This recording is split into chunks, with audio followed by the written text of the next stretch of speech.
What's up, Back to Basics fans? It's Tyrone here, better known as VSGTLJ on the YouTubes and the Facebookies things. The links are down below if you guys want to join me. I do not have time for editing because it's 11 p.m. and this is due out tomorrow. So today's editing won't be the usual fun stuff.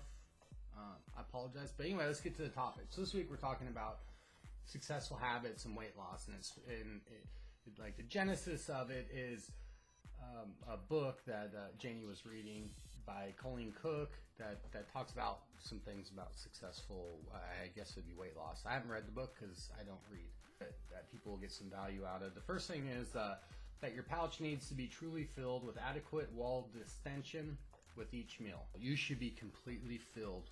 You should be completely filled. I guess what they're saying there is that you need to eat a meal that fills your stomach properly, and then you just kind of let it slowly burn out over time, rather than snacking little bits at a time, So you need to reach proper wall distension. It doesn't mean eat so much your stomach is distended. It means that it should touch your wall. You should be completely filled with whatever it is you put in your mouth. If you put it in your mouth, it should fill your stomach. Not feel, but fill your stomach. You should be completely filled. It's a good tip to you ladies. What were we talking about? Okay, anyway, so the second one, keep the pouch filled over time and slow down the emptying time. Again, this goes back to number one. I don't need to explain that again. And the third one, finally, adequate protein is needed. Well, we all know that adequate protein is needed. One of the main enemies that she talks about, obviously, that we all know about is high-calorie liquids. So for me personally, high-calorie liquids is my problem in the form of alcohol and juices. I do have coffees, but I don't put any sugars or anything in it. I do put sugar-free creamer, so there's some artificial sweeteners in there, but it's not actual sugar. So anyway, drinking calories, I think, is going to be the enemy of most of us. Not just out of from an alcohol perspective, but also from just a day-to-day life. I mean, you drink a glass of juice. First, an 8-ounce cup is only like that. Like, that's a cup. But the problem is most cups are 12 ounces that we have in our covers. And even like soda pops, whenever you talk about soda pops or Coca-Cola, or depending on where you're at in the country, those cans are 12 ounces. And whenever you see those itty bitty cans that look like the stewardess would give it to you, that's an 8-ounce can. So when you see an 8-ounce serving, it's talking about this much liquid. It's not talking about this much liquid. So you look at it and you're like, it's only 150 calories, it's only whatever, 60 carbs, not a big deal. You didn't. You drank 1/3 more of what it is that you should have had. So that bumps the calories. So you're well over 200 and on your calories, and then you're, I don't know, right close to, let's say, 100 grams of carbs. Not a good place to be for just a glass of juice. Question one. Do you eat until you get full? Do you know when you are full? So the first question is, do you eat until you get full? You should be completely filled. It's a good tip to you ladies. I do, and I frequently overeat, but the only time I overeat frequently is because I eat too fast. So if you eat slowly and properly like you're supposed to, and you don't do it in front of your computer or your TV or while you're out at the movies, or really even have a conversation when you have a little plate of food, especially if you're at a party of some kind, you know, you're eating various things, you're talking to people, you're walking around, you're mingling, maybe you go back by the trays again and, fuck, I just ate a shit ton of stuff. You're mingling. Be a mindful eater and eat slow enough to where your stomach, you know your stomach is full when it is full. And you will know when it is full. So it says, do you know when you are full? So,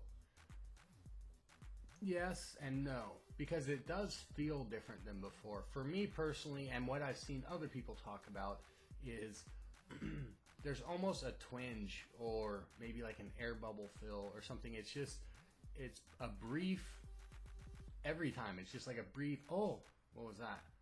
And that is my signal to that I'm full. And that's how I know. If I go beyond that point, I'm going to engorge myself and distend my stomach. But if I stop at that point, what happens is I'm pretty close to full. I mean, I am satiated. I'm not completely stuffed, but over the next 10 minutes or so, I do get to a very full feeling. So, you know, find your key spot. Eat. Really pay attention to the feeling that you have in your stomach and what it is that it lets you know when you are full. Okay. Another enemy that they talk about that I don't agree with it, and that's drinking before or after eating. So they don't want you to drink in general 15 minutes before a meal and an hour and a half to 2 hours after a meal. My problem is I was always a drinking eater or a eater drinker. Anyway, whenever I would eat, I frequently would add whatever I'm drinking to that meal. I've just always been that way because I hate really dry food. So for me, that was a very hard habit to break. So I might have a couple sips while I'm eating, but it's a sip. It's just it's almost like a spritz, you could say, to just moisten my palate so I can better taste the numminess that's in my mouth. Have I had problems? Well, yes and no. The only problem I've personally encountered is that if I drink after I eat, especially something like a heavy protein, I will get a very kind of painful feeling. It goes away fairly quickly, 10 minutes, but that's still adding extra stress to the walls of the sleeve, which is actually really hard to stretch out, but probably not a good thing to do. So would I really wait an hour and a half to 2 hours after eating? Me personally, no, I wouldn't. I generally will be able to drink again about 15 minutes after I eat. And it actually helps me stay full longer because I can very easily get a large plate of food, large plate for us. I get a large plate of food, I'll eat it, I get full, I stop, and then I go about doing whatever, or if I, like tonight I was at pool and I had some wings, I set them off to the side. Half hour later, I could eat that stuff again. Numminess that's in my mouth. So drinking in between that time keeps my stomach full longer. So to me, drinking 30 minutes after I eat helps me not eat more food. Next question, please. Next question is, do you measure and weigh your food? And if so, were you given guidelines to follow by your surgeon's office nutritionist? No. To all of it. To everything that was just said there, no. I don't now. Now I eat until I'm full, but I can kind of guess weights because for me, the first 6 months, I was constantly weighing foods. And so I have a good general sense of how much it is, and luckily my sleeve is still at its same restriction. So I do measure food time to time. Really, it's just a checkpoint. It's kind of like weighing time to time. So fortunately I'm in maintenance, but especially once you get to maintenance mode, what you're going to find is that you just need some checkpoints from time to time. You don't need to obsess daily about your weight, and you don't have to obsess constantly about every last thing you stick in your mouth, but you do need to check from time to time how much food is filling me up, how much to drink is filling me up, how is my weight looking. Here's what you do is you weigh your plate, and your plate weighs X amount with the food on it. You take it off, you set it down, you eat whatever you eat until you're full. Now you take it and you place it on the scale, and you see that you can eat whatever it is, 4 ounces of meat. Some people talk about the cottage cheese test. It sounds like the shit your pants test to me, but anyway, if you want to do it, you get some cottage cheese and you measure it. Then you eat cottage cheese until you are full, and then you measure again. And there's something about the cottage cheese and the way it settles in. It'll tell you exactly how many ounces can be held in your stomach. The shit your pants. Well, I don't buy into that because you're not going to be able to. You could probably eat 6 ounces, 7 ounces, 8 ounces of cottage cheese. You're not going to eat 8 ounces of dense meat. You're going to eat like 3 ounces, maybe 4 ounces. And then it's going to be different for fish. Like fish, I can eat 4 ounces, 5 ounces maybe of fish. Popcorn, I can eat about like 8,322 ounces of popcorn at a time. At least that's how much I eat when I eat popcorn. I don't even know what we're talking about. What were we talking about? Oh yes, measure and weigh your food. And if so, were you given guidelines by your surgeon or office nutritionist? So no, my surgeon did not give me guidelines. He just says weigh your food. And then there's guidelines out there, right, that you should be consuming X amount. But I think that for my surgeon and some surgeons out there, the reason that I'm sorry, I'm looking at myself instead of looking at you. I should look at you because you're my audience and you've taken the time to talk to me and watch me. And here, let's get a little close. Let's get a little intimate. Here, come on. Let's turn this way. Oh, wait, hold on. We'll come over here like this. So we've gotten very intimate, right? And I feel like I can use your guidelines, the guidelines that all of you have set out for me. And, so I follow your guidelines. Thank you. So anyway, I use the guidelines for what was out there in the community. And but anyway, you can't, I don't think that a lot of surgeons are going to give you how much you should eat because they don't know. They don't know what your stomach's going to hold. It's all going to be a subtle difference. I know that a lot of people put it down to Boujee size, but it's not Boujee size. If you really go out and look at Boujees and the size, hang on, let me fix this shit right now. I didn't want you seeing that mess. I want you seeing this mess, which I'm surprised. All of these videos over all these years, and nobody said anything about how messy it is. Sometimes I try to make it more messy. Like I dumped a whole bag of trash out one day and I tried to leave the cup in every video that I did, and still nobody said anything about that. So either you're all trashy or you're outstanding people who don't want to nitpick. What the fuck was I saying? What were we talking about? Doctors won't give it to you because they don't know. We were talking about Boujee sizes. If you check out Boujee sizes, the difference in Boujee sizes is itty bitty. I want to say it's centimeters.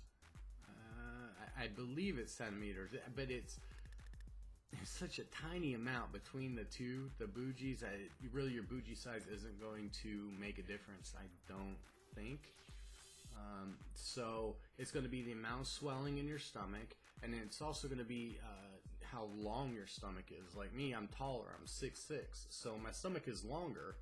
So I just naturally will have a bigger stomach than, and bigger other things such as like my feet. I got size 14 feet and other things. Fuck, man, this is a horrible video. It's too late at night. How much do they recommend? 2 to 4 ounces, and that's going to be your life for quite a while, several months. Next question. Do you have an appetite, or do you eat because you have to? And then it says, are you successful at not drinking with your meals? I already covered that one, so we'll just cover the do you have an appetite, or do you eat because you have to? I have an appetite. It's not the same as it used to be. It's definitely a different feeling that I used to have. It's kind of a nauseous and empty feeling, maybe almost like an anxiety feeling. I don't know, but it's definitely a feeling that is of hunger, maybe some nausea. And I need to eat. so I do feel hunger. I do have an appetite. But then there's times, it seems to be like weeks where I'm like that, but then there's times where there's weeks where I just don't want to eat anything. And 4 or 5 o'clock rolls around, I realize, fuck, I haven't eaten anything. And then I'll try to get some stuff in. Okay, so being satiated is what this is all about. And it was very important for me to get this into my head. And a lot of people are going to disagree with me. So, sorry. This is my opinion. Feel free to share your own opinion, but this is my opinion. My opinion is that you have your tool. right? I'm not talking about you. I'm not talking about your tool, like your unit. I'm talking about your tool, like your unit, like your sleeve. So when I say your tool, I'm talking about your sleeve. Just so there's no confusion, because I don't want anybody to be offended. But anyway, you have your tool, and if you use your tool correctly, it does good things for you. But I'm scared to say it. We're not on a diet. You are not on a diet. I am not on a diet. Okay? We want to make good food choices, yes, just because it's healthy, and part of this is being healthy. We don't want to gain weight, but luckily our tool really assists us in that. But do you want something shitty every once in a while? Do you want some crap food every once in a while? Yes. And do I partake? Yes, I do. Do I feel guilty? Absolutely not. As long as I do it once in a while. If it's a daily thing, or I keep finding myself eating poorly. Another thing that I do is if I catch myself doing nighttime eating, because that was one of my big fat tendencies that I did. I eat very little during the day, and then I'd binge eat at night, and then of course go to bed. So for me, I need to cut out liquid calories. I need to cut out late night binging, and the way to cut out late night binging is to make sure you get your meals in during the day. Start with breakfast and hit your 3 meals. And even a couple snacks in between, or a snack before bed, but make sure you are satiated, you're full, that the food that you eat contain a high amount of flavor. We're eating such small portions that you should not deprive yourself of flavor. I'm a fan of full fats, because I don't think if you have heart problems or cholesterol problems, then it's understandable. Don't have a fucking heart attack by listening to me. But if not, if your cholesterol levels are fine, I don't see any reason to not have fat. Fat doesn't make you fat. So I think I answered all the questions.